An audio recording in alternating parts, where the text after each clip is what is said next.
இப்படி என்னை தெறிக்க விட்ட இடம் தாங்க ஏற்காட்டில் இருக்கக்கூடிய பீக்கு பார்க்ஸ். இங்கே ஃபேமிலியாக வந்து என்ஜாய் பண்ண செம்ம பிளேஸுங்க. குழந்தைங்களுக்கு ரொம்ப பிடிச்ச இடமா இருக்கும். கிட்ஸுக்கு வந்து 200ம் அடல்ட்ஸ்க்கு வந்து 300ம் சார்ஜ் பண்ணுறாங்க. உள்ளே போனதுலேருந்து பார்த்தீங்கன்னா சேஃப் அண்ட் செக்யூராகவும் எல்லாருமே ஜாலியாக என்ஜாய் பண்ணலாங்க. பெட்ஸ் எல்லாம் அதிகமாகவே இருந்துச்சு. நிறைய வீட்டில் வளர்க்கக்கூடிய அனிமல்ஸ் இருந்தது. அது இல்லாமல் நம்ம பார்க்காத வித்தியாசமான அனிமல்ஸும் இருந்தது. அதுக்கெல்லாமே ஃபீட் பண்ணுறதுமே நல்ல ஒரு அனுபவமாகவும் இருந்தது. இந்த மாதிரி வந்து நம்ம மாட்டிக்கிட்டா எப்படி தப்பிக்கிறதுங்கிறதுக்கு நான் சொல்லித்தரேங்க. அது மட்டும் கிடையாது, மீன் குளத்துல மீனுக்கெல்லாம் வந்து ஃபுட் குடுக்குறப்ப அவ்வளோ ஒரு ஹாப்பியா இருந்துச்சு. இந்த மாரி குரங்கு இருந்தா கூட்டிட்டு வந்து விட்டுட்டும் போலாங்க.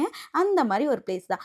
உள்ள போனதுக்கப்புறம் பார்த்தீங்கன்னா, அதிகமான பறவைகள் இருந்தாங்க. வித்தியாசமானவைங்க, அழகானவைங்க, கலரா நல்ல ஒரு ஃபீல் குடுத்துக்கிட்டே இருந்துச்சு. ஏன்னா, அதோட சத்தமும் யாருக்கெல்லாம் அனிமல்ஸும் நெறைய பெட்ஸ் பிடிக்குமோ, அவைங்க கண்டிப்பா விசிட் பண்ற ஒரே இடம் பார்த்தீங்கன்னா, நம்ம ஏற்காட்ல இருக்கக்கூடிய பீக்கு பார்க்ஸ் தாங்க.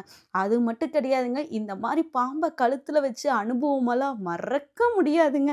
இந்த மாரி அனுபவம் உங்களுக்கும் வேணும் அப்படின்னு நினைச்சீங்கன்னா, மறக்காம நீங்க வரக்கூடிய இடம் ஏற்காட்ல இருக்கக்கூடிய பீக்கு பார்க்ஸ்.